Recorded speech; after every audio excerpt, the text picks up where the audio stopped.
Hey, what is up guys? It's your boy Speed here, and today I want to talk to you, if you're a mid laner, about mid-game movements. So as a mid laner, because I'm an offlane player guys, for all of you who don't know me, my name's Speed. I make videos here all the time. I'm sure like 95% of you definitely know that, probably 99%, but I'm an offlane player, okay? So the main thing that I'm good at is offlane mechanics, right? And so when it comes to the mid lane, I definitely struggle in terms of the early waves. I struggle in terms of early CS. When should I pull creep aggro? When should I block? When should I go for the runes? What items should I buy? Now you might be looking at my items and saying, you're not going mid. You're right. I was actually supposed to go offlane and then this guy last picked another offlaner.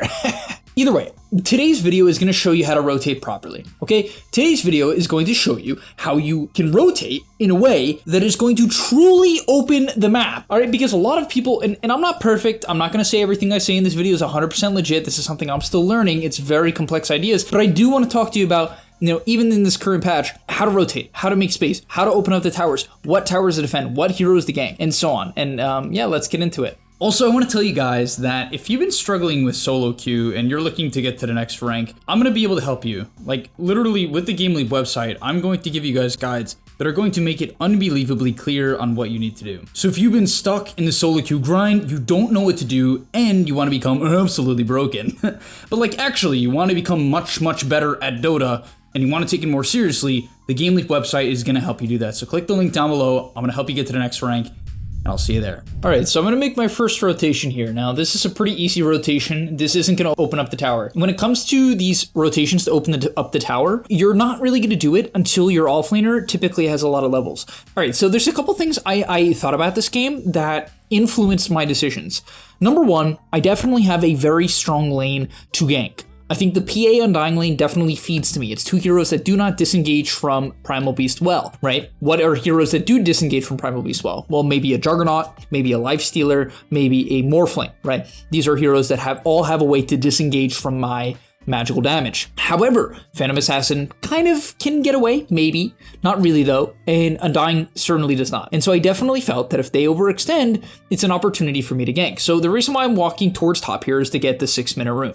Okay, I do not get the 6-minute rune, however, I'm already heading in this direction. Another reason why I'm ganking here, and this gank is specifically good, is I have already cleared the mid creep wave, meaning my mid tower is not going to take damage. So specifically, I want you guys to keep in mind, this all adds up. I'm not even a mid player, but I can tell you I do these things generally right. As far as I'm concerned, I'm still better than every other mid player until you get to like 8.59 KMMR, because it's just things like this. They all add up, right? They all add up. It really matters. So I'm going to clear the mid wave before the 6-minute rune. He glyphed, which I think was a pretty smart play. Honestly, I probably should just like I should probably onslaught to the top rune just in case they're contesting it, because you really like, me getting to this lane, this rune late is like pretty low skill, but that's another discussion. However, because I'm already moving to top, and because I cleared the mid wave as fast as I can right before the rune, which as I said is very intentional, now I can move to top. And this gank is going to cost me little to nothing. In fact, it's just net positive. They're diving the tower, so I can kind of protect my DK a little bit. I get a kill, clean, quick kill, very nice, not an extreme gank. From there, I would immediately get back to mid, and I lose almost no mid creeps. In fact, I get the XP of 3 of the creeps, right? And the CS of 2 of them. So like I'm chilling. Then immediately I'm going to clear the wave again. The reason why I'm immediately clearing the wave again is I want to threaten my presence. Primal Beast is a gank mid hero. Not every hero is a gank mid hero. For instance, heroes like Puck, not as good at ganking. However, you still can, and you still should look to make these rotations on your spikes, which for a lot of heroes is level 6. Level 7 for certain heroes, like Pango is very good at level 7, Ember's good at level 7, just because they have a maxed out spell at that point. Maxed out spells tend to be very powerful. But yeah, here, once again, I cleared the wave very quickly, and now I immediately just run to bottom. Now this does 2 things, okay? Let's say that the Beastmaster has a ward on me. I don't care.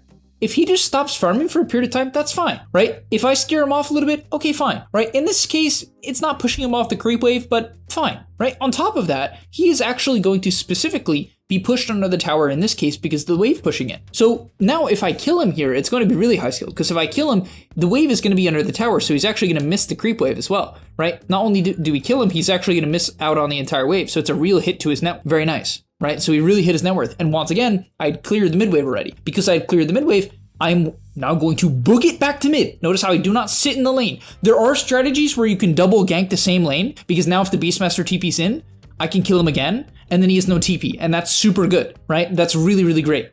However, I decided to run back to mid. I want to continue snowballing, and in particular, my mindset here is, okay, Beastmaster, maybe I do need to keep ganking him. I actually had that thought. Maybe I do need to keep ganking him. Reason why? He has his Helm Dom, so he can look to take the tower, and I'm the best hero on my team by far at preventing that.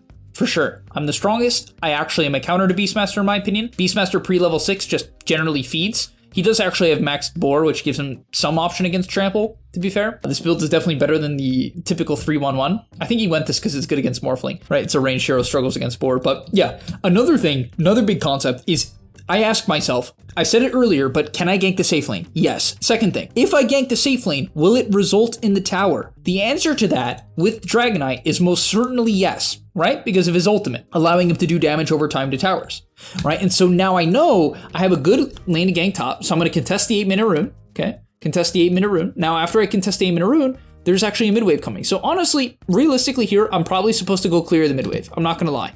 I'm probably supposed to clear the mid wave. And the reason why is if I don't clear the mid wave, good players, like I'm not saying this PA is not a good player. It's a rank 130 player. Like obviously he's very talented, but a lot of players will say, okay, the Primal Beast isn't clearing mid. He's probably coming top, right? He just killed my Undying top rune. He's not clearing mid wave. He's coming top. So realistically, this gank, I don't even think it's that bad. The reason why I don't even think it's that bad, even if let's say she knows it's coming, is if my presence here just basically guarantees the tower. Right? It makes it very easy. Now we end up killing her, which is like, this is best case scenario because she loses to creep wave to the tower. As I talked about, these kills under the tower, they're a little risky, but on Primal, right? And I would make the same play on Ember, right? Heroes like Primal, Ember, Pango, they're extraordinarily good at diving towers because they do a ton of damage. They're very survivable, hard to kill. Right? And so I would do this on a plethora of mid heroes. You could do this on Storm, you could do this on Puck. A lot of mid heroes are just good at this. You have to just keep in mind if the enemy has like stuns to kill you. But now, this I think was one of my best plays in the game. It was a little risky, I will admit, because if Storm is here and I can die,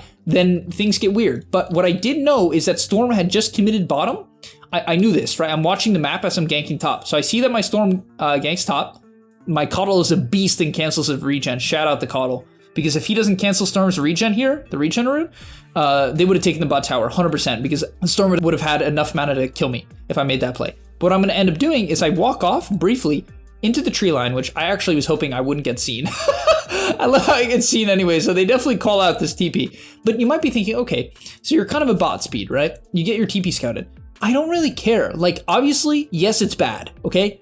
It's bad. I don't want my TP scouted. But the reason why I think this play is good is because I understand this guy's gameplay is to take this tower and then take these creeps and then take my mid tower. So if I defend this tower, it makes it scary for him because he has to continue to try to take the tower. And that's just dangerous in Dota. The tower gives information, it does damage. It's just dangerous. That's how Dota works. Right? Taking towers is dangerous. Certain heroes are better than others. Beast is quite good, right? So he's going to try to take the tower. And so he ends up seeing it coming, most likely because, I TP'd in vision.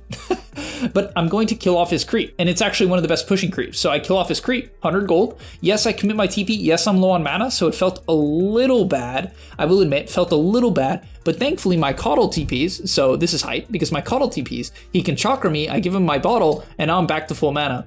And this was like a psycho play. I was just feeling like really crazy this game, but I saw that the Storm went top. He actually TP'd top. How did DK not get the tower? I don't know, but he actually TP'd top. So I see Storm top, I see the PA, I'm like, all right, whatever, I'll just commit.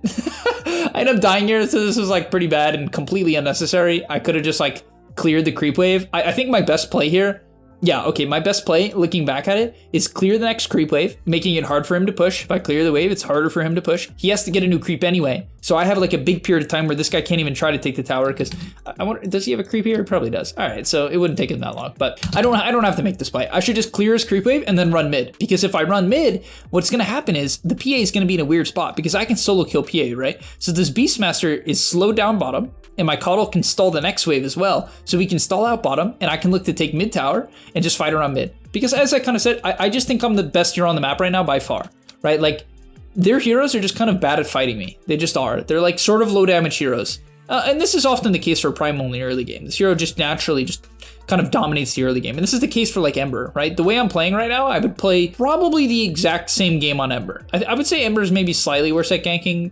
Beastmaster. He like can't kill the creep, but like because he had no roar, I could just like kill his creep. Then I bought a Vanguard. So you know, I've covered most of the rotations that I want to cover in this video, but I will continue on for a little bit because I think there are some other key plays here. Now, the map breaks down a bit. Things slow down. I kind of took it as my role this game. So my Morphling left bottom. The reason why, and I actually think it was a great, like, I could tell, like, when I watched the replay, I didn't even know who this was. Like, I didn't realize this was a high rank player. But it was funny, I watched back the replay, I was watching it for this video, I'm like, I didn't know his rank. I'm like, wow, this Morphling's like really smart to leave this bot. And honestly, I mean, I know this is gonna sound cocky, but I felt like it was really smart for me to go bot, right? And the reason why I felt like it was smart for me to go bot and for him to leave bot is he can't defend against Beast. Beast is a Morphling counter. Beast does not feed a Morphling in lane, and Beast kicks Morphling out of the lane, right? However, I buy Vanguard, so now I'm a hard Beast counter. His boars do literally no damage to me. His creep does literally no damage to me. And yeah, I just counter it completely, right? Partially because of my item build. And this was my mindset, right? I'm like, all I need to do at this point is farm. So I want to stay off the map a little bit. I don't want to show, because if I show, he can feel comfortable. So I stay off the map a little bit. I'm going to chill. And now I'm going to kind of come bottom. And once again, I just want to shut this guy down. Now I end up being a psycho and diving. And I will admit, this is like just bad. Okay, it's actually not that bad. Let me explain why it's not that bad. The reason why I don't have to make this play, honestly, the reason why I don't have to make this play is I can just, as I said earlier, kill his creep wave and then chill. I can kill his creep wave, hold my onslaught, and there's no way I'm gonna die. Because even though I end up diving here, it takes them like 3 years to kill me, right? I'm surrounded by 4 heroes, they have to commit everything, and if I have onslaught, I just get away here, right? If I didn't onslaught in, I could have always onslaughted out, right? Like there's like no way I die. I have a 10 stick, and I could have onslaughted. I would have been fine. So I easily could play this game in a way where I just stall this guy out. I never let him take the tower. I take his camp, screwed, right? I take his lane, camp, and then like maybe hover mid to protect Morphling a little bit. That's like, I think that's my best play. So I think I overplay this for sure. But yeah, you get the idea. I'm slowing down the speed. So honestly, one thing I will say that's not that bad is they show everything. They show everything. They use Tomb, they use Roar, they use most of Storm's mana, they committed PA, they brought their Mirana. So now they bring everything. This guy gets to do whatever he wants. My Morphling gets to pressure the mid tower, so you'll see during his sequence, he's smart enough not to TP to try to save my dumbass, right? So he just is gonna hit mid, and beautiful. 3/4, I would say about 3/4 HP the mid tower, clicks it down to about 1/3, right? And that's fantastic, that's huge. What is this Mirana? And now does he get it here? Boom. They commit bottom. Even though I'm not going to say my play was incredible, it's kind of cool. It's kind of good. It actually gets us to mid tower and free farm on DK, completing his blink with no possible contest, right? He's just chilling. And I will admit, as I said, maybe I could have just had about the same result without diving, and I could have just cleared the wave and then hovered towards Morphling, and maybe that would have had the same effect and I wouldn't have fed. But at the end of the day, not bad. Really, not bad, man. And now, okay, I'm going to swing across. Maybe I could just keep going bottom, realistically. I actually think it's like totally an option because I'm just such a counter to this beast. But I definitely felt that I could kind of just run at them. Like here, I just wanted to run at them. I think maybe I can continue, as I said, I can continue running at beast. We had a Coddle doing it, so like sort of someone's already doing it. So like it's like weird in my head for me to just like take bot when I can just give it a Coddle. But that's what ends up happening. Like 12 minutes in, Beastmaster is not taking the safe lane tower. The Storm Spirit and the boys have not made a synergized gank. And I think that's like kind of the biggest difference between, like, I mean, I'm not gonna say I thought I played like stupidly good this game. Like it was like it was like funny to me how good my rotations were, in my opinion. And I know it might sound cocky, and it's like I'm making this video just to brag, but I want you guys to see like the impact of making rotations that take the tower. Even my bot feed, right? It like took our mid tower. It like opens the map, right? And because of the fact that every time the beasts try to threaten bottom, I'm able to TP in and respond because I'm refilling my bottle properly. I'm buying clarities. I have a magic wand. Part of it's my item build. Like there's like factors to everything, right? I'm like buying the items that also enable me to play this way, right? And restoring my mana and giving my bottle to Coddle and things like that. Right? All these things are like crucial, right? Because I need mana to make all these plays. And then finally, I'll end the video here because this was probably our best play of the game. One of the best plays of the game, like best team play of the game. So I clear midwave. Well, I get a DD. No, Morphling clears midwave. I see a triple stack. I'm like, all right, I guess I'll take it. Like, all right, cool. Get a triple stack. I refill up my mana with this bounty rune, and we smoke across. This is such a high skill play because we had kicked them out of top. They don't feel comfortable being top. The reason why they don't feel comfortable being top is we're top. We're top. So they're like, we don't want to go top. The DK's top and the Primal's top. We know that, right? We saw them in that area. They ran that way. Now we smoke across. Now, realistically, they could read this. The reason why is we didn't clear the top wave. We didn't clear the mid wave. When you don't clear 2 creep waves, you're probably smoked. However, it's a pub, so they don't read it, okay? They don't read it. And even if they did read it, they don't even have a good option. Even if they read it, I don't think they'd be able to respond that well, and we would still protect our tier 1 tower. The main reason I like this place, even if we don't kill them, it's still fine in my opinion, because we would continue to slow down this Beastmaster, continue to prevent him from advancing his game. And I feel like that's really massive. Now they end up diving the Coddle. They go Psycho mode on the Coddle. He gets a good blast. He keeps himself alive for a while. We're going to basically take out the Undying with our Onslaught combo. Storm goes down as well, and we end up killing off the Beast eventually. And now we take the bottom tower as well. And so this, I mean, it's just massive. This game was played like, I can't believe how clean this game was. I played this game, I'm like, what in the world? The map movements of my team are like comically good. I don't know, maybe I'm dictating them or something, I'm not sure. But it was like insane to me how clean this game was. Then we take some fights. I went Vanguard Blade Mail, which is like kind of a meme. I was like feeling crazy in this pub. I don't know. I lost a DPC series today, so I was like half tilted. I was like, I don't know, I wanted to try some stuff.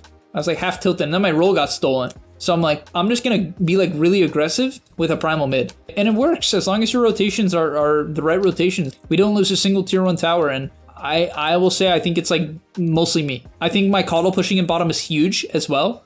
I think that's a big part of the reason we never lose a spot tower. So, you know, I think that guy, I think his concept on Coddle is good. I think if you're going to pick Coddle, you should de-push a lane and stall the towers. So I think, my team played great this game. My Morphling rotating to mid, kind of pushing me towards bottom was like really high skill in my opinion too. I think his movement out of bottom was like really great.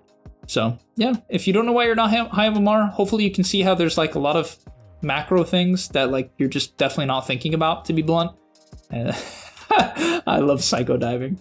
All right, thank you guys so much for watching. Hopefully you learned a lot. Hopefully this video inspired you a bit to be a better player and think more about the game of Dota 2, as it's very hard, but that is why it's beautiful. Thanks so much for watching.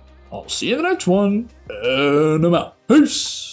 And that's all, but remember, before you leave, before you tune out, subscribe to the Game Leap website, where we are going to help you get to the next rank. If you're stuck, click the link down below, and I'm out. Peace.